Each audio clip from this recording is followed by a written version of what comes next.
Pues muy buenas tardes, soy Guillermo Sorno, bienvenidos a esta tercera y última sesión de esta serie de conversaciones abiertas al público del Consejo de Ruta Cívica.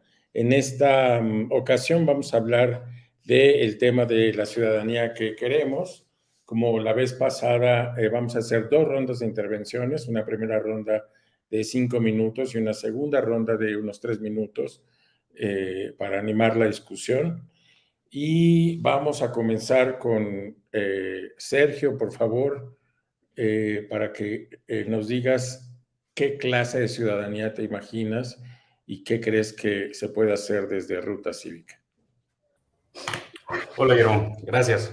Pues bueno, yo voy a comenzar exponiendo o respondiendo a esta pregunta de pues, qué entendemos por una ciudadanía en 2022 en la Ciudad de México, qué ciudadanías queremos aspirar. Y voy a contestar esta pregunta desde mi experiencia, desde las epistemologías con las que trabajo como arquitecto y alguien que trabaja con memoria. Yo lo que hago es hacer en mi trabajo lo que busco es hacer una distinción entre lo que es un espacio, que es un monumento y un memorial. Y voy a explicar un poco qué es lo que es un memorial o como los espacios que yo busco crear con memoriales, porque creo que ahí es lo que estoy esencialmente buscando con esta forma de definir el espacio, es crear espacios arquitectónicos, espacios que podamos habitar, donde justo estas ciudadanías puedan existir. O sea, a partir de ahí defino como lo que es una ciudadanía que busco, ¿no? A la que aspiramos. Y pues bueno, quiero empezar con que primero estos espacios, estas ciudadanías, pues no representan solamente una sola identidad de personas que habitamos en la Ciudad de México, sino se trata de que sean espacios donde hay múltiples voces, múltiples identidades, que sean espacios incluyentes, que no excluyan a personas, ¿no? Entonces, eso es lo primero, ¿no? Que seamos una ciudadanía que esté consciente de la diversidad de la que habitamos en esta ciudad y que tengamos una disposición incluyente de escuchar voces, aunque sean disonantes con la nuestra, ¿no? Y lo siguiente es que lo que buscamos en estos espacios, en estas ciudadanías, es pensar más en el contexto en el que vivimos y por qué esos problemas contextuales estructurales condicionan los problemas que cotidianamente afrontamos, ¿no? Ya sean de temas de movilidad, de acceso a agua, de acceso a esparcimiento o a todos los derechos a los que deberíamos de tener acceso. Entonces, queremos enfocarnos en esos contextos y esos problemas estructurales como para que estas ciudadanías podamos trabajar desde ahí, ¿no? Creo que muchas veces las ciudadanías en ocasiones anteriores se levantan y se visibilizan alrededor de un problema específico que ocurre en cierto día y momento, pero en realidad lo que queremos es preguntar qué hay detrás de ese problema por el cual estamos protestando hoy y saber que ese problema estructural es el que mañana, en un futuro, va a volver a expresarse en otro evento. Entonces, lo que queremos atender en estas ciudadanías son esos problemas de fondo. Y lo siguiente es que, pues, estos espacios, estas actividades son colectivas y deben de apropiarse por esa colectividad. No deben de apropiarse por ciertos individuos. Estas ciudadanías deberían de ser generosas, deben de tener una vocación muy, muy colectiva, en la cual activamente estamos ejerciendo esa pertenencia colectiva, ¿no? Y también dispuestos a ceder y a compartir ese poder, esas agencias que tiene cada identidad distinta en esta ciudad. Y bueno, lo último que diría yo es que lo que estamos buscando en estas ciudadanías es abrazar la incertidumbre de que todas nuestras identidades, nuestras necesidades, nuestros orígenes, nuestros destinos son distintos, ¿no? Entonces hay una cierta incertidumbre y un cierto caos que conlleva abrazar estas nuevas ciudadanías que cada vez desean como participar y ser más agentes de su propia gobernabilidad. Y bueno, para dar un ejemplo, para bajar un poco el balón de qué significa todo este choro que me acabo de echar, yo miro a un ejemplo que hemos estado viendo en los últimos meses, muy inspirador, que es la Antimonumental, específicamente la que está en la ex glorieta de Colón, porque ese es un espacio donde hemos visto que se están reuniendo varias ciudadanías de mujeres de muy distintos perfiles socioeconómicos, culturales, incluso de identidad de género distinta, y ahí lo que se está gestando es una visibilización del contexto de la violencia de género y cómo de ese contexto y esos problemas esos problemas fundamentales del patriarcado, de la violencia machista, se expresan de maneras muy distintas en distintos lugares de la ciudad, pero ahí hay un lugar donde se están provocando reuniones, se están provocando debates, diálogos, acciones que buscan visibilizar y atender esta violencia desde la ciudadanía. Entonces, pues yo lo que veo en este ejemplo del Antimonumenta es como una pista quizá de hacia dónde pueden ir los ejercicios ciudadanos, donde podamos como mirar, reunirnos, ver cómo a cada quien vive de una manera distinta esos problemas y cómo cada quien ha buscado respuestas y quizá tejer esas alianzas donde tengan sentido, ¿no? Porque habrán muchos lugares donde no tienen sentido establecer alianzas y pueden esperar para un momento futuro. Pero ahí en Antimonumenta sí estamos viendo algo muy especial de cómo estas nuevas ciudadanías están buscando incidir directamente en no solo sus propias vidas, sino las vidas de otras personas que también representan, ¿no? Y bueno, o sea, finalmente esto irá quizá para la siguiente pregunta, pero creo que lo que estamos buscando también es que estas ciudadanías no solamente existan como personas y sus colectividades, pero que tengan espacios donde puedan habitar y donde puedan accionar sus deseos. Entonces, termino diciendo que lo que buscamos es una ciudad que reconozca que se necesitan estos espacios políticos y no solamente construirlos y facilitarlos y permitir que sobrevivan y que tengan pues los recursos necesarios para vivir, sino también soltarlos y estar muy atento en una posición de escucha para que los acuerdos, las iniciativas que surjan de estas ciudadanías puedan accionarse a través de políticas públicas que ya son responsabilidad del Estado, ya no son responsabilidad de la ciudadanía en sí misma. Muchas gracias, Sergio. Vámonos con Tania Sánchez, por favor. Gracias, Guillermo. Me gusta mucho lo que está diciendo Sergio, me identifico mucho. Finalmente, me identifico mucho porque creo que comparto esta idea de que mi ideal de ciudadanía sería una colectividad que entiende sus derechos, que entiende cabalmente el concepto de lo público, del espacio público, como ese lugar donde nos encontramos, donde dialogamos, donde somos solidarios, pero también donde somos capaces de alzar la voz. Me interpela lo que dice Sergio, porque creo que sí es a partir de necesidades concretas, de problemas concretos, donde puede despertar un cierto interés en grupos, en sectores, en vecinos, en estudiantes, en jóvenes, de entender frente a ese problema cuáles son las dinámicas, como decíamos, creo que en la primera sesión que tuvimos, en la primera discusión, cuáles son las dinámicas o esas fuerzas que están realmente determinando el rumbo muchas veces inhumano que está siguiendo esta ciudad, ¿no? Hablábamos del clientelismo, de la corrupción como una fuerza, el mercado como otra fuerza que se impone, y entonces en contrapeso de esos intereses privados que se apropian del espacio público, y estamos hablando de ya sea de grupos que capturan al gobierno, al Estado, al espacio público, o de grupos de intereses privados, inmobiliarias, cualquier otro interés, digamos, privado, el espacio público como este lugar donde esta ciudadanía entiende cuáles son sus derechos, entiende que también ella tiene un interés, que puede nivelar la cancha si se organiza. Bueno, nivelar la cancha es un poco idealista, pero que también que pueden encontrar un interés que los una, un interés que haga un interés de defender lo público, que se organice, que exija, que lo defienda, que entienda cuáles son, como decía Sergio, las dinámicas o las condiciones estructurales que están determinando cierto problema o cierta falencia del Estado, y entonces es capaz de defender, de organizarse y de resistir en estos embates. Digamos, lo que vemos es que el interés, digamos, vamos a poner el ejemplo de las inmobiliarias, es muy, muy compacto, o sea, es muy fácil que ellas se organicen, no nada más porque tienen el capital económico, no nada más porque han sido capaces de capturar al Estado, sino que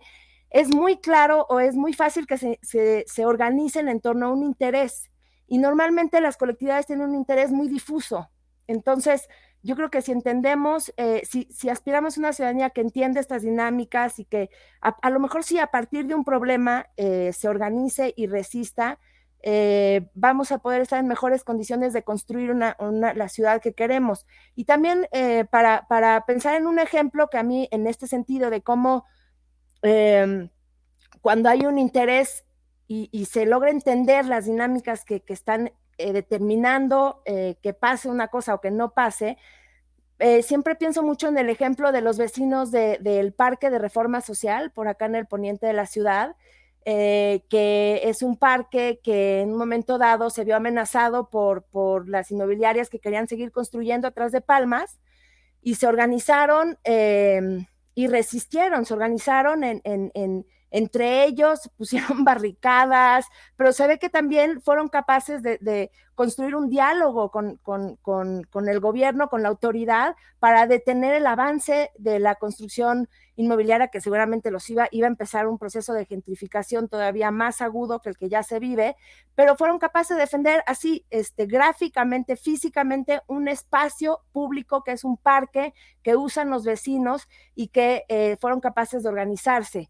Y para mí ese es como, yo creo que en la ciudadanía que esperamos hay muchos niveles, desde luego queremos una ciudadanía que vote informadamente, que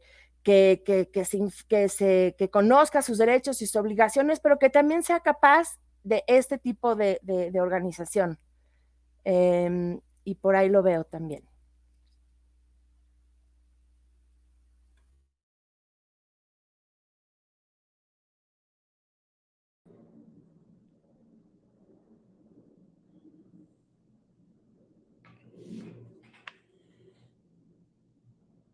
Tania, ¿estás por ahí? Tania Espinosa. ¿Ya me presentaste? Sí. No te escuché. Muchas gracias, Guillermo. Pues no puedo más que coincidir con Sergio y con Tania, porque cuando yo pienso en ciudadanía, pienso en una ciudadanía que empatiza con la diferencia, con la otredad. Pienso en una ciudadanía que no esté solamente concentrada en su comodidad a toda costa, sino que acepte a la ciudadanía en su diversidad, con personas diversas, con economías diversas y con espacios públicos cumpliendo también con funciones diversas. Pienso en una ciudadanía que no discrimine por ningún motivo, pero por ejemplo, por el color de piel, por la posición social o por la posición económica, y en donde el argumento de clase no sea el que justifique que las demás personas merecen menos que uno. Por el contrario, una ciudadanía que entienda que el argumento de clase perpetúa la opresión de unos por otros.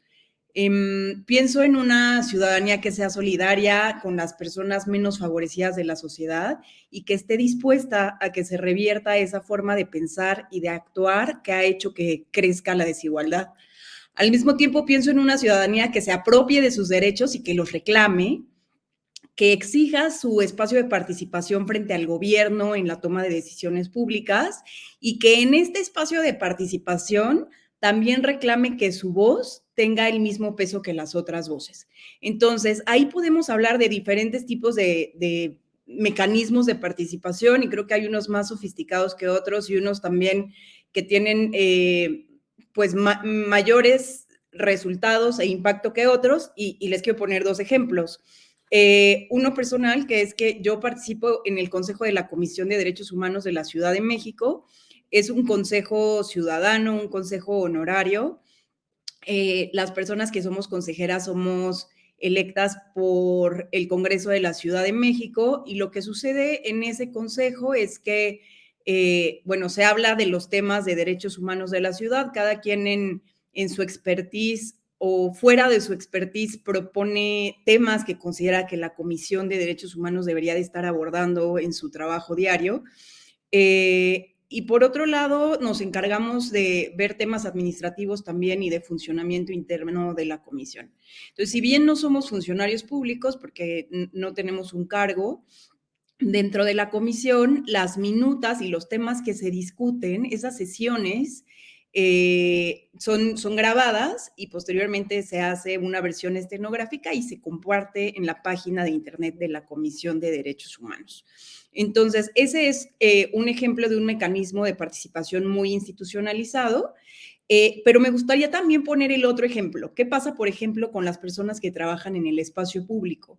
Es muy común que se tomen decisiones, se hagan leyes, protocolos de reordenamiento, etcétera, en donde se decida sobre su trabajo y sobre sus espacios de trabajo sin nunca ser consultados los trabajadores y las trabajadoras. Entonces, pareciera que hay grupos que todo el tiempo, a lo largo de la historia, tienen que estar reclamando, que tienen que ser consultados y esa forma de reclamo se convierte en la organización a través de la protesta. Entonces, esto no quiere decir, esa protesta en donde exigen, no quiere decir que en efecto se les va a otorgar un espacio en donde participen en condiciones de igualdad con otros actores o con otros intereses alrededor de ese mismo tema. Y el ejemplo perfecto es que la Constitución de la Ciudad de México dice que en el tema del trabajo no asalariado, comercio en el espacio público, etcétera, tiene que haber esta legislación secundaria que lo regule y dice que se tiene que hacer con la participación de los trabajadores y las trabajadoras.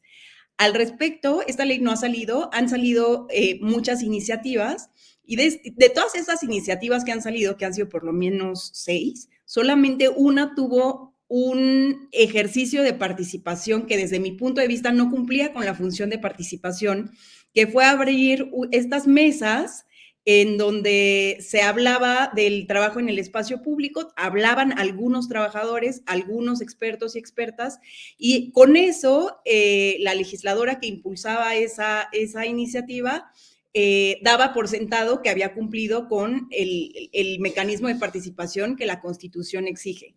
Esto, por supuesto, se convierte pues en algo perverso, porque al estar tan poco definidos los mecanismos de participación, que no tienen que estar definidos, por supuesto, pueden ser orgánicos, creo que se puede caer en simulaciones muy fácilmente, donde se diga por parte de la autoridad, yo ya me reuní con los trabajadores, yo ya les pregunté, etcétera, sin que realmente se considere su punto de vista, el punto de vista de la parte menos favorecida de todo ese procedimiento en lo que se está haciendo, en el resultado final.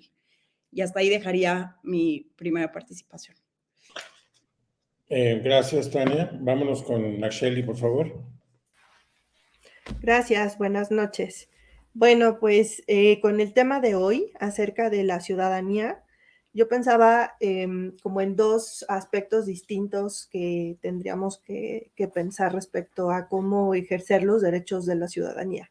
El primero es nuestra relación como ciudadanos con el Estado y el segundo es cómo nos relacionamos entre nosotros de ciudadano a ciudadano. Y en el primer tema, bueno, varias de las cosas que han dicho los compañeros que me antecedieron, las suscribo totalmente y me gustaría profundizar en un aspecto específico, de hecho, que mencionaba sobre todo Tania Espinosa, que es justamente todos estos órganos de participación superinstitucionalizados, que de alguna manera representan la forma en la que los ciudadanos entramos con nuestras voces dentro de las instituciones.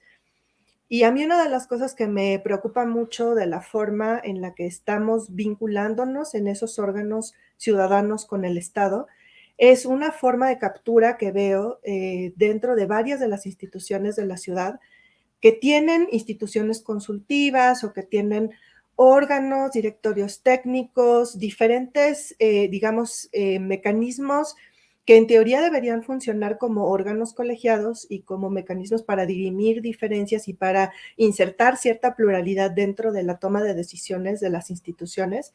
Y lo que veo que está pasando con estos órganos es que cada vez más se vuelven muy opacos y se alejan de su vocación ciudadana,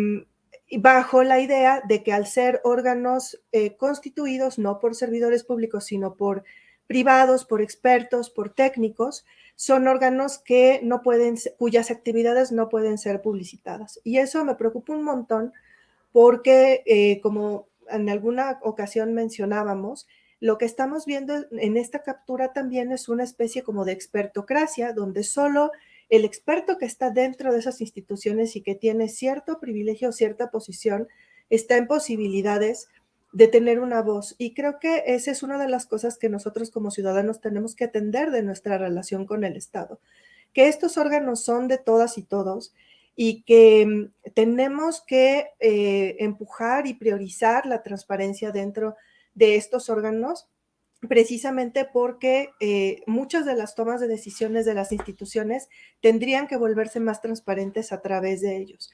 Y bueno, ese es un aspecto súper importante para nosotros. Y brevemente, otro aspecto al que me referiré es al tema de ciudadano a ciudadano. Las dos primeras intervenciones, de hecho, se refirieron a esa vinculación y a ese crecimiento que tenemos que tener con quienes estamos pues viviendo la ciudad, pero creo que una de las cosas que para mí son súper importantes es que tenemos bien poquitos espacios para vernos diferentes. Todos somos diferentes. La diferencia en la ciudadanía es inevitable y es deseable ser distintos unos de otros.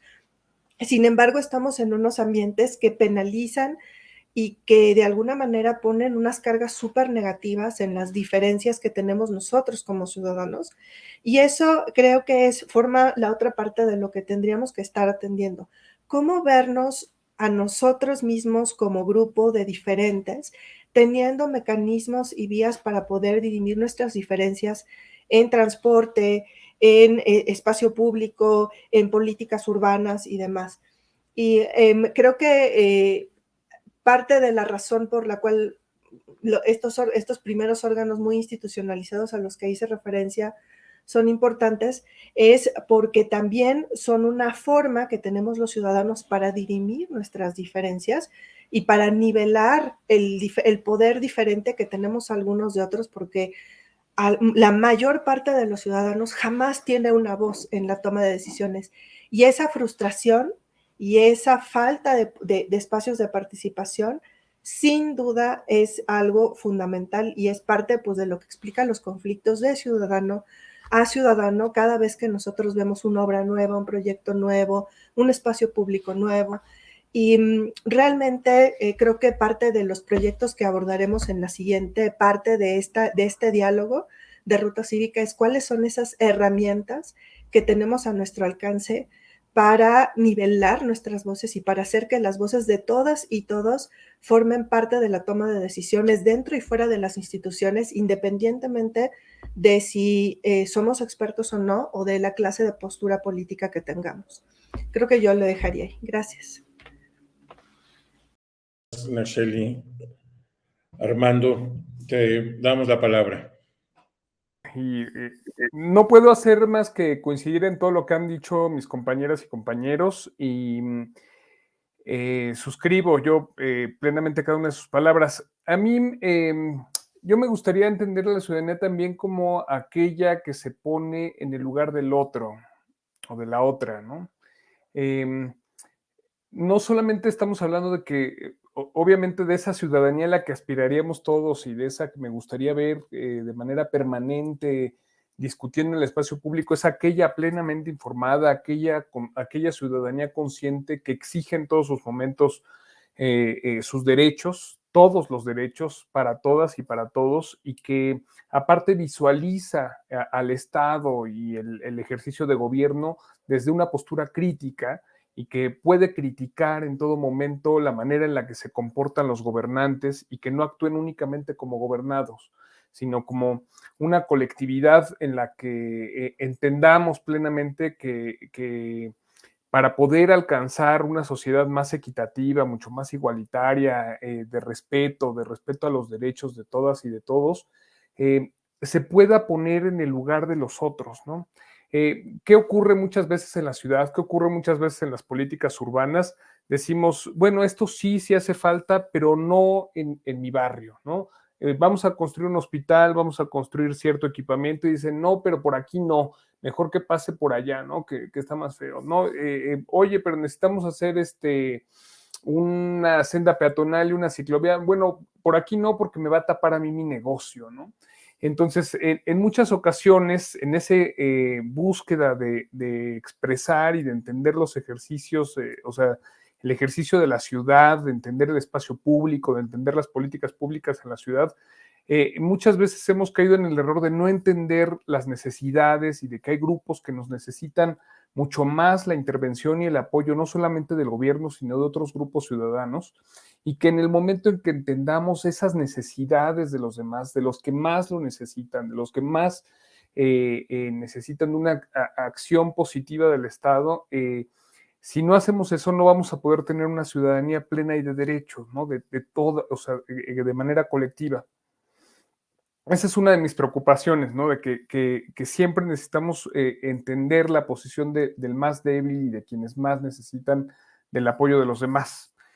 Por otro lado, obviamente aspiro a una ciudadanía plenamente informada. Yo creo que ahí es donde están todos los otros grupos de la sociedad civil y todos los otros grupos, no solamente políticos, sino que demandan vivienda, los que demandan sus derechos para poder ejercer con libertad el trabajo en el espacio público, los que demandan derechos para las personas que trabajan en el hogar, para personas en situación de calle.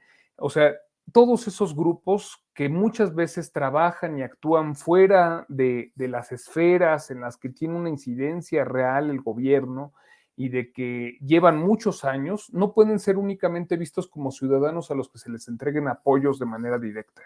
O sea, al contrario, yo creo que gran parte de la riqueza de la ciudadanía radica en la existencia de todos esos grupos organizados que demandan derechos y que han trabajado y que trabajan exigiendo que se cumpla con ellos y que el Estado cumpla con ellos, o que en algunas ocasiones, cuando el Estado no le ha sido posible cumplir con los mismos, trabajan de manera colectiva, se autoorganizan y se organizan para exigir derechos y que los llevan a cabo y los ejercen de manera directa.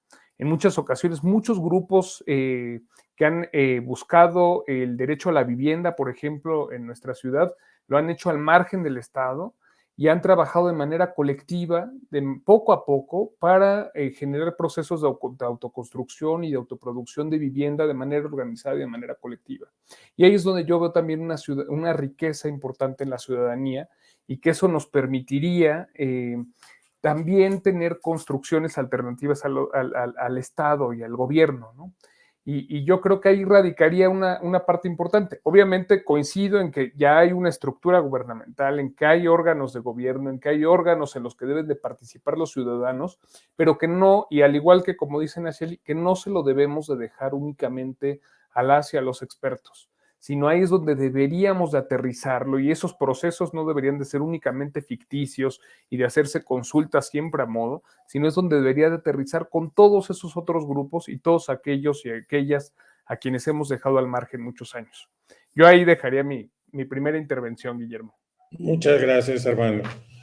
Bueno, pues me toca a mí. Yo quisiera hacer una reflexión desde lo que yo hago, que es el periodismo, y no se me ocurre un lugar, digamos, en donde la ciudadanía está tan presente y tan en juego y tan en la cabeza como el espacio de la información y el espacio periodístico. Pues se supone, digamos, que los periodistas generamos la suficiente información para que los ciudadanos conscientes de sus derechos puedan saber qué es lo que está pasando en los asuntos públicos y tomar las mejores decisiones, no solamente en los momentos cruciales como el momento de las urnas, sino también para gestionar muchos otros asuntos a través de las distintas instancias. El problema para el periodismo es que, digamos, sobre todo en temas de ciudad y en temas en general políticos, esta información se queda en lo que llamamos el círculo rojo, en un pequeño círculo de personas que están muy informadas, que son las que de todos modos participan en los asuntos públicos y las que tienen tanto el poder económico como el poder político para poder tomar las decisiones. Y creo que desde el punto de vista periodístico nos ha faltado pasar esta barrera del círculo rojo a otras áreas en donde podamos verdaderamente construir ciudadanía a partir de la información. Otro problema que veo desde mi atalaya es que los periódicos nacionales están asentados en la Ciudad de México y eso hace que la mayoría de la información que consumimos es una información sobre los asuntos públicos de la nación, sobre los asuntos federales. Desde la Ciudad de México es relativamente fácil confundirse y pensar que lo local es lo que sucede en Palacio Nacional o en la Cámara de Diputados o en fin, en las distintas instancias de la Suprema Corte y tal, pero en realidad tenemos un déficit de información sobre los asuntos públicos de la ciudad misma y las secciones de ciudad de los periódicos tienden a ser relegadas a un segundo plano y los mejores columnistas y los mejores pensadores de los asuntos públicos, los mejores reporteros están atendiendo los grandes asuntos nacionales y tenemos un déficit sobre la información que estamos generando dentro y para la ciudad. Y eso creo que también, desde mi punto de vista, genera bueno, a mí me ha generado siempre una sensación de que tenemos que pues atender a pues esa carencia, esa falta. Creo que una de las razones por las que me gusta estar en Ruta Cívica es que me permite cumplir con este sueño de generar ciudadanía, este sueño, digamos, del periodista, generar ciudadanía a través de compartir información relevante a través de otros medios y poder seguir en esta construcción de lo público en la Ciudad de México a través de las campañas que se puedan hacer, que generalmente serán campañas justamente de información sobre los temas importantes y relevantes para todos nosotros. Por último, me gusta mucho de lo que se ha dicho en esta transmisión. Comparto muchas de las ideas acerca de cómo la construcción de ciudadanía tiene que ver con el reconocimiento del otro, con la aceptación de la diferencia, con la negociación de la diferencia y con el reconocimiento también del conflicto. Nunca vamos a estar completamente de acuerdo, pero podemos estar sentados en la misma mesa para poder negociar mejor nuestros asuntos. También tiene que ver con esta idea de que tenemos que tomar los asuntos, algunos asuntos en nuestras propias manos, descubrir el entramado institucional para saber en dónde incidir, pero también poder empujar a través de muchos ejemplos que también se han mencionado aquí, como reforma social, y el otro día hablaba con Armando sobre lo que está sucediendo en Choco y la enorme también organización capital social que hay alrededor del trabajo que están haciendo en este pueblo en contra de la imposición, que ya es un hecho de estas torres en el sur de la ciudad. Pero bueno, pues todos esos ejemplos son ejemplos importantes. Creo que hay que como periodista y como informador, hay que pues transmitir estas experiencias sociales para poder seguir construyendo ciudadanía. Creo que la ciudadanía se construye también viendo los ejemplos de cómo los demás toman los asuntos y de su propia ciudad y de su propia localidad y los convierten en asuntos públicos y los gestionan. Yo me quedaría ahí para darle la voz a Mónica. Hola, pues qué buenas intervenciones. La verdad es que creo que coincidimos mucho a pesar de no habernos puesto de acuerdo y dejarlo más bien a este diálogo. Yo, tratando de resumir un poco, rescato pues esto, ¿no? El ejercer derechos, el construir el espacio público, y creo que también se nos ha olvidado hablar del espacio cívico y distinguirlo de qué es un espacio público y qué es un espacio cívico. Pareciera como dos sinónimos. Muchas veces el espacio público es el físico, ¿no? El parque, la calle, la banqueta, las plazas públicas, y el espacio cívico puede ser ese movimiento, redes organizativas, pero yo creo que también el tema de describirlo como lo cívico tiene que ver con la construcción de ciudadanía. ¿Qué nos imaginamos aquí? Ya lo han dicho varios, pues es la información, que muchas veces esto se adquiere a través de una educación cívica, ¿no? En el bachillerato, en la preparatoria es cuando tenemos estas clases de educación cívica, pero nosotros creemos desde Ruta Cívica que también toda esta información y educación cívica se adquiere realmente en la práctica.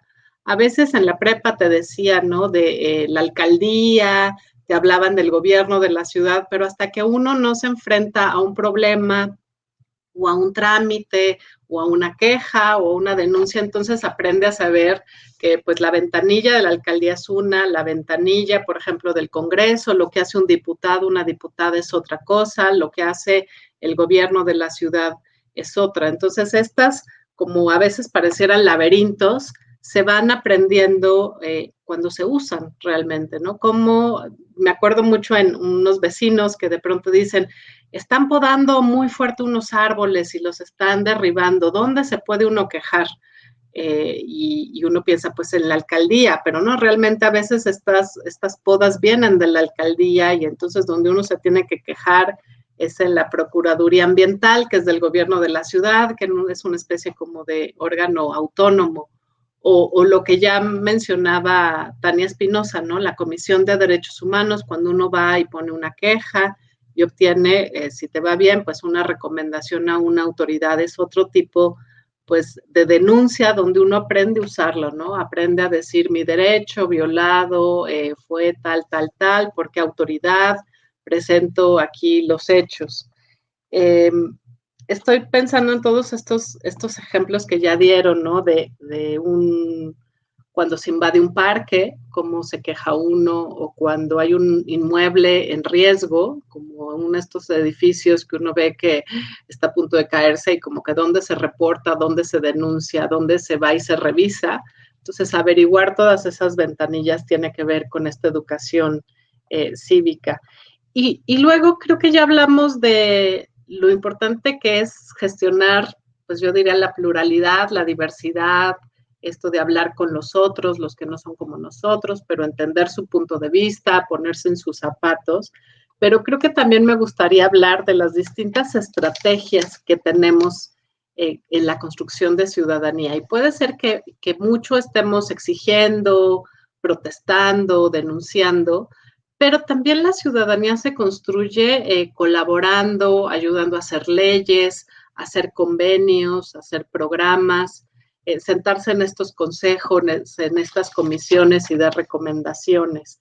Y me gustaría poner el ejemplo reciente que lo habrán visto en Twitter de Bicitecas, que pues un día estuvieron exigiendo mucho el tema de las ciclovías, pero al mismo tiempo un día rescataron unas bicis públicas que estaban a punto de tirarlas, se construyó también ahí un convenio con la alcaldía Azcapotzalco para que se prestaran a ciudadanos ahí, aunque eran realmente de Bicitecas, y después cambió el gobierno y se echaron para abajo y ahorita están construyendo justo un sistema de bici pública comunitaria, es decir, no va a ser el dueño o el convenio un gobierno, sino ellos mismos lo van a gestionar.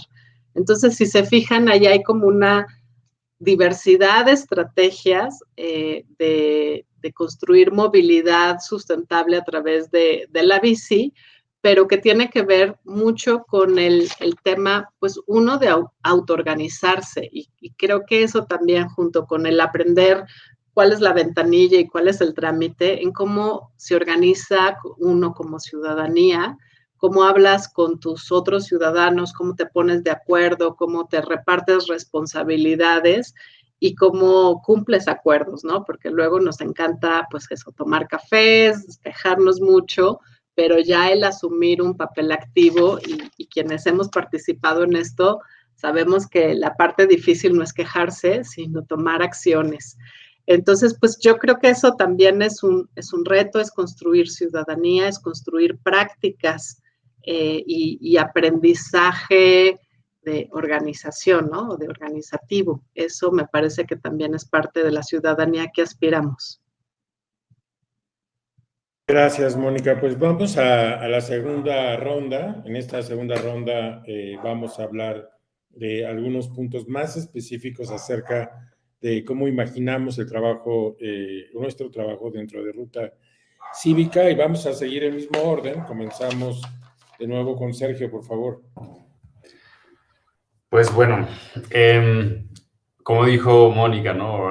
Hablar, quejarse, tener ideas, pues no es tan sencillo como tomar acciones, ¿no? Y en Ruta Cívica estamos imaginando, pues, cómo accionar estas ideas que tenemos, ¿no? Y que, como dijo Mónica también, o sea, no nos pusimos de acuerdo, pero en el sentido de que todos estamos pensando en líneas similares, ¿no? A pesar de que cada quien tiene, pues, una educación, una formación distinta. Mira, yo quiero contestar esta pregunta, Guillermo, con reconocer el reto. O sea, estamos ante una cultura, un momento en la historia en la que durante algunos años, y me refiero a como 10 años, el Internet y estos nuevos foros de participación y como esta filosofía wiki, surgieron partidos wiki, como que había toda una idea de que ya íbamos a poder acceder a las herramientas que nos permitirían comunicarnos, dialogar, debatir y organizarnos y tomar acción colectivamente en tiempo real. Y ya pasaron 10 años y nos hemos dado cuenta que si bien esas herramientas existen, se han utilizado para casi completamente lo contrario. Tú mencionabas esto del círculo rojo, de cruzar esta línea, de tener una ciudadanía plenamente informada. Pues hoy vemos que este reto ha generado tanto ruido que parece que estamos cada vez más desinformados, más individualizados, más precarizados, más vulnerables. Y esto es un problema que directamente confronta todo lo que hemos platicado sobre reconocer diferencias y sobre tener estos espacios públicos, cívicos e institucionales, pues donde se debe de tomar en cuenta las necesidades diversas de la ciudadanía. Entonces, más allá de ese reto, pues ¿qué podemos buscar en Ruta Cívica? Yo creo que son dos cosas. Uno es apostarle a un cambio cultural y seguir, pues, dando nuestra parte para poder construir esa cultura que aprende a reconocer y a negociar esas diferencias para poder encontrar los puntos en común y poder tomar acuerdos para accionar esas necesidades y pues digo, también reconocer prioridades, ¿no? No va a ser la misma necesidad de movilidad de una persona que tiene que viajar 3 horas diario en transporte público a la persona que quizás solo le falta como pues, esa última milla, ¿no? Para poder tener un acceso a ese derecho, a ese servicio. Entonces, tenemos que reconocer también los límites en esto del cambio cultural, pues necesitamos apostar a un reconocimiento de que tenemos que tener una cultura que reconoce los límites de la responsabilidad individual y sus intentos, o no tanto de la responsabilidad individual, quise decir más bien de la responsabilidad ciudadana colectiva, en tanto que, pues, nosotros los ciudadanos podemos organizarnos, pero hay un límite en el cual tenemos que transferir esa responsabilidad a la obligación del Estado y de los gobiernos que lo administran para ejecutar esas acciones, ¿no? Sino para que tenemos lo público, ¿no? No podemos caer en una privatización aún más agresiva de estos espacios colectivos, ¿no? Y pues bueno, si este cambio cultural, pues lo que pregunta es, ¿qué es lo que estamos buscando de fondo? ¿Cómo queremos compartirnos? ¿Cómo queremos cambiar nuestro comportamiento en cómo vemos a otros y vemos las necesidades y cómo las diagnosticamos y proponemos soluciones? Pues lo siguiente es las herramientas para poder accionar eso, ¿no? Y en ese sentido, pues, regresando un poco a mi primera respuesta, pues están, sí, los espacios públicos físicos, ¿no? Las plazas, los parques, los lugares como la Antimonumenta donde se organizan personas, los lugares como la calle donde protesta la gente de Xoco, o en Reforma Social, que nos mencionaba Tania anteriormente, que son espacios de resistencia, ¿no? Esos espacios son importantísimos, son herramientas a las que no debemos de claudicar. Pero también están los espacios institucionales que Nacheli nos mencionaba que cada vez son cooptados más por diversas formas que las hacen más opacas. Y pues lo que tenemos que responder a estos espacios públicos, cívicos e institucionales que cada vez se vuelven más opacos, o pareciera que cada vez trabajan menos a favor de lo público, pues es tomar acciones como, además de la protesta y sí las iniciativas de ley, pues así tomar las herramientas que nos dan las constituciones, tanto la federal como la local, para poder presentar cambios a nuestras legislaciones y así transformar nuestras instituciones. Pues también me atrevo a sugerir acciones y herramientas todavía más confrontativas, como son las huelgas, o como también son literalmente retomar esos como medios de participación ciudadana. Y pues yo pienso, nada más para terminar, hay un tema pendiente, ¿no?, que a mí me preocupa muchísimo, que es como una oportunidad en la cual quizá podamos ejercer estas ideas y estas herramientas. Tiene que ver con el memorial pendiente del 19S en el predio de Álvaro Obregón 286 en la Roma Norte. Es un predio que ya lleva casi 4 años expropiado, que si al 5º año de su expropiación no se utiliza para hacer un memorial, pues va a volver a privatizarse. Probablemente el dueño ejerza su derecho para pedir la compra de su predio, y mañana tendremos un espacio que debió de haber sido público, que pudo haber sido un espacio para gestionar el riesgo que tenemos a los sismos, y se transforma en un espacio privado. Entonces, a mí me parece como una oportunidad para poder como justo ejercitar estas ideas que estamos discutiendo. Muchas gracias, Sergio. Por favor, Tania Sánchez. Gracias, Guillermo. Entiendo que tenemos ya el tiempo súper corto.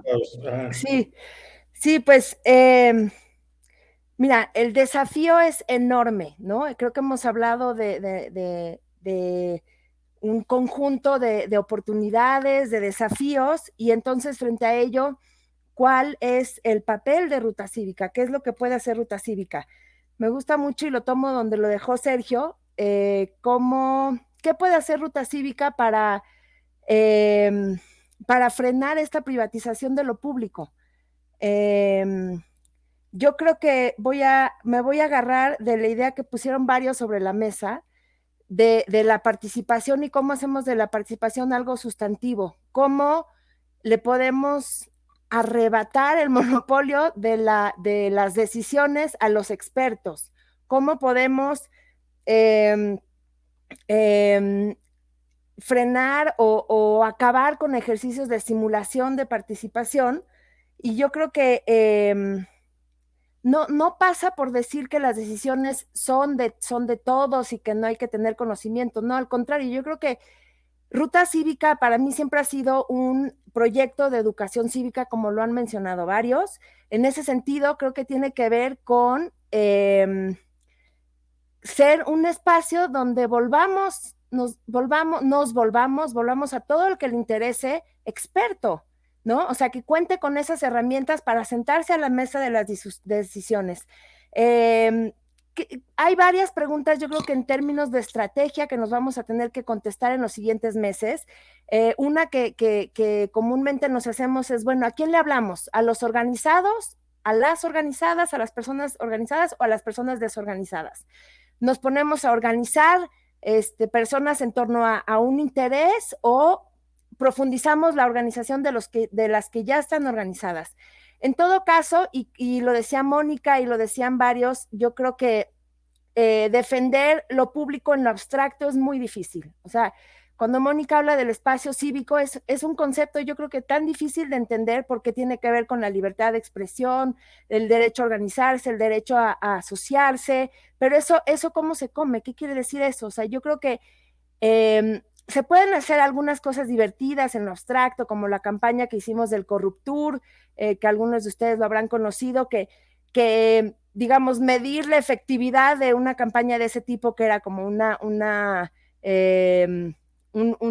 apuesta por hablar de la corrupción en un camioncito, no sé si se acuerdan, donde íbamos desentrañando los monumentos a la corrupción y diciendo qué pasó, y todo construido con base en información pública. Ya hablábamos de la importancia de defender la transparencia, y dicho sea de paso, o sea, el que defiende la transparencia es porque ha entendido realmente lo que quiere decir lo público. que la información es pública, que esas decisiones que generan efectos en la vida de cada uno tienen que ser transparentes porque nos afectan a todos. Entonces, para regresar un poquito al rol de Ruta Cívica, yo creo que tenemos como esa gran pregunta, ¿a quién le hablamos? Y yo creo que decidamos lo que decidamos, sí creo que construir ciudadanía tiene que pasar por un ejercicio de algo concreto, algo que no sea tan abstracto, algo que se toque, algo que podamos ver el beneficio de organizarnos y tener resultados, ya sea utilizando estos mecanismos institucionalizados de participación, ya sea creando nuevos, pero yo creo que eso, yo termino diciendo, recalcando otra vez que pienso que Ruta Cívica tiene que ser un proyecto donde podamos volver expertos a todos los ciudadanos. Eso quiere decir educación, eso quiere decir conciencia de derechos, eso quiere decir socializar formas de organizarse, eso quiere decir aprender de otros, eso quiere decir muchas cosas, pero arrebatar o digamos, hacer que se escuchen las voces que normalmente no se escuchan, es un proceso largo, que yo creo que es ahí donde Ruta Cívica tiene un papel importante que desempeñar, y ahí lo dejaría. Gracias. Ahora sí nos quedan muy poquitos minutos. Les voy a pedir intervenciones más breves. Tania Espinosa, por favor. Gracias, Guillermo. Bueno, yo creo que Tania dio el clavo en una cosa, que es que la participación no puede estar separada de la organización. En mi experiencia trabajando con personas trabajadoras en empleo informal, me consta que cuando la ciudadanía se organiza, en este caso los trabajadores, las trabajadoras se organizan, tienen muchas más posibilidades de éxito en sus exigencias que cuando lo hacen de manera individual. Prácticamente cuando es de manera individual es mucho más complejo. Por otro lado, creo que Ruta Cívica debe partir del punto de que tanto en la organización como en la participación no hay un piso parejo. Incluso cuando hay grupos organizados, no es lo mismo un grupo organizado que otro grupo organizado en cuanto al poder que puede tener cada uno. Y eso mismo sucede en la participación, ¿no? En la participación no es lo mismo que una persona con determinadas características quiera participar a que otra persona con otro tipo de características mucho más desfavorecidas quiera participar. Entonces, partiendo de ese punto, a mí me parece que lo que corresponde en Ruta Cívica, siendo una organización que ha sido exitosa en promover la participación de ciudadanía organizada en diferentes momentos, justo creo que puede aportar en ese sentido a todas estas organizaciones o no organizaciones, grupos, etcétera, que históricamente han sido desfavorecidas en ese sentido, estigmatizadas en su forma de organizarse, y que por lo tanto, por más esfuerzos y más propuestas que hagan para querer participar, no lo logran. Creo que ahí hay un nicho en el que sin duda Ruta Cívica podría favorecer a la ciudadanía enormemente. Gracias. Sí, por favor. Bueno, pues como una reflexión súper breve para cerrar, creo que el reto que tiene adelante Ruta Cívica es justamente enfocarnos en esas campañas particulares que creo que, como bien decían, no pueden estar en lo abstracto. Hay muchísimos grupos organizados, hay muchísimas experiencias de dónde aprender, inquietudes diferentes de defensa del territorio, de resiliencia, de búsqueda de ciertos elementos de justicia ambiental. Y creo que para Ruta Cívica la prioridad en la agenda justamente es ver estos grupos, tomar las banderas de algunos de estos grupos en el sentido como más general, no suplantando por supuesto, sino aprendiendo, coordinando, visibilizando algunas de estas agendas y avanzar por allí, porque precisamente parte del problema no es que nosotros no queramos escuchar lo que hace el conocimiento experto, lo que dice un conocimiento experto sobre el tema, sino que las voces ciudadanas tienen una forma de conocimiento sobre el territorio y unas formas de saber que es importante valorar en conjunto con el conocimiento experto sobre los temas de interés de la ciudad, el ordenamiento territorial, los derechos humanos, todo el tema ambiental, muchas de las cosas que estamos discutiendo, y de lo que se trata es de sumar y de tomar agendas colectivas y de empujarnos y potenciar nuestras voces unos a otros, precisamente porque, como ya mencionó Tania, tenemos voces con diferentes legitimidades y eso hay que considerarlo en una estrategia de trabajo ciudadano. Creo que yo me quedaría con esa reflexión, invitar a quienes nos están siguiendo a compartir con nosotros estas agendas que consideramos que deberían de ser prioritarias para el futuro de la ciudad y darnos ese espacio para escucharnos y para que todas las voces puedan tener esos espacios y esa pues visibilidad dentro de su vida en la ciudad. Armando, por favor. Guillermo, y ya para cerrar, fíjate que a mí me preocupa cómo le hacemos llegar todo esto al ciudadano de a pie, al que no se ha organizado, pero que lo sufre y lo padece día a día y que sufre también de campañas de desinformación en los medios y que a veces absorbe un montón de propaganda o absorbemos un montón de propaganda en Facebook o en las redes sociales o en el YouTube. Bueno, ¿cómo llegamos a todas las personas que necesitan batallarle día a día y que necesitan chamarle, que necesitan entrarle? Y yo creo que necesitamos tener ese acompañamiento, primero bajar, obviamente todos siempre a territorio, bajar hasta, digamos, con todos, estar en las bases y desde ahí reconstruir muchas propuestas y entender las demandas de la ciudadanía y en qué estamos batallando en el día a día. Esa es una. Y la otra, mucha información para el ejercicio de los derechos ciudadanos y de la ciudadanía, ¿no? O sea, también tenemos que hacer ese trabajo, esa labor muy de pedagógica, muy de aprender, muy de escuchar y muy de estar con esas personas en la información. El otro día comentaba de los casos que siempre nos pasan, ¿no? Y a veces no solamente con expertos, sino comentaba con mi mejor amigo que me decía que, por ejemplo, ya un vecino se había agandallado la azotea y la terraza, ya le había construido otro piso y un techo, y de repente me enseñan las fotos y ya veía drenajes y antenas y cables y una chimenea en una terraza colectiva en un condominio. Bueno, me decía, ¿y a dónde vamos, no? ¿Cuáles son las instancias a las que hay que ir y cómo denunciamos los vecinos y cómo hacemos esa labor para evitar un riesgo mayor y que un día pues el edificio pues hasta le metan peso y se caiga, ¿no? Entonces, todos esos procesos, ese acompañamiento de conocimiento de las instituciones, de conocimiento de cuáles son los trámites, hacia dónde tenemos que ir, de cómo ejercer plenamente los derechos como ciudadanos, yo creo que es también ahí donde debemos de estar y donde deberíamos de estar acompañando en ese conocimiento de los procesos de las instituciones y a partir de ahí también seguir construyendo y seguir trabajando con todas y todos.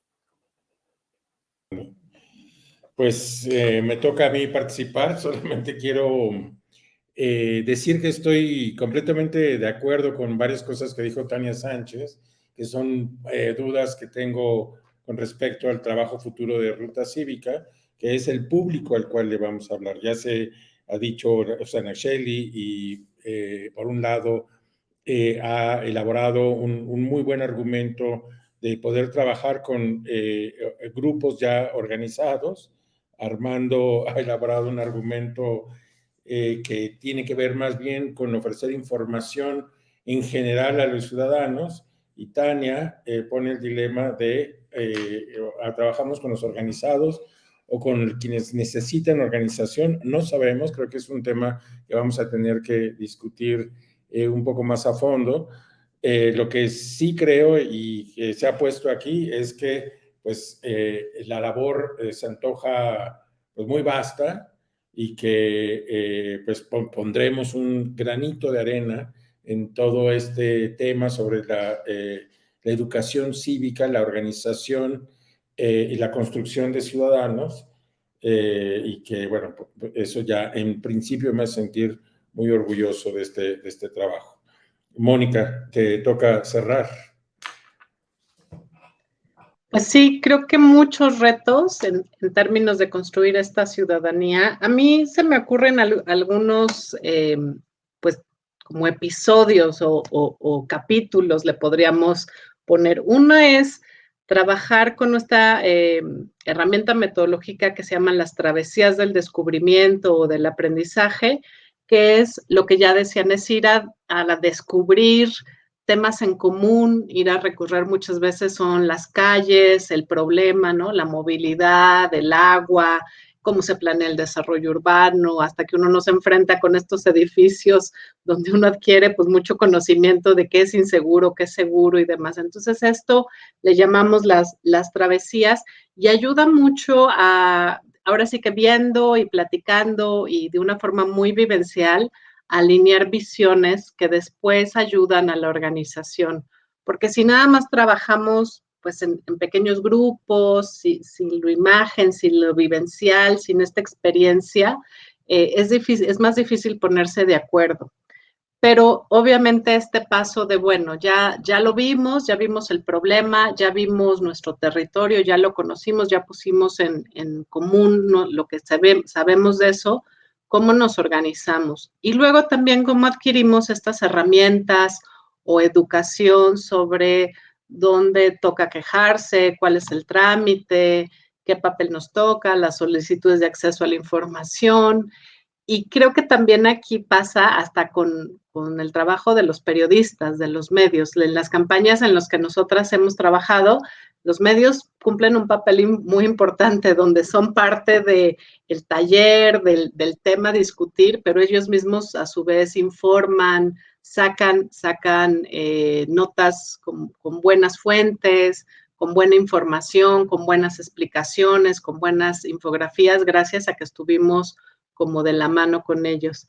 Y finalmente el incidir, porque yo creo que no nada más es organizarse y pensar en lo colectivo, sino pues hacer cambios en las políticas públicas. Entonces, a veces toca ir al Congreso, a veces toca hacer una petición, a veces toca pues tener reuniones con la alcaldía. Entonces, ¿cuáles serían estas formas de incidir y cuál es la más práctica, la más efectiva? Entonces, yo creo que este tipo de herramientas dentro de campañas temáticas, algunas ya las hemos mencionado, pero que seguiremos haciéndolas y yo creo que de una manera, pues eso, creo que más estructurada, creo que también de manera más incluyente, que creo que es un pendiente en el cual nos falta trabajar. Y también, pues sí, buscando tanto a los organizados como a los no organizados que se quieran unir, ¿no? O que quieran tener, pues eso, su propio grupo, su propia campaña, tener más autogestión en estos temas. Hay todavía mucho por trabajar. Creo que también hay uno que no hemos hablado y que tal vez será este tema de otro, pero el donar, el sostener estas campañas, el aportar, el tener una membresía que uno pague como de una manera pues anual, periódica, mensual, creo que también eso ayudará a colectivizar como los pequeños fondos, los pequeños recursos y que hagan esto mucho más articulado y potente. Nos ha terminado el tiempo. A quienes nos han seguido, mandarles un saludo y agradecerles su paciencia, y nos quedamos después de estas 3 sesiones con ya un montón de conocimiento adquirido y de trabajo por aterrizar, y pues muchas gracias a todos por su participación.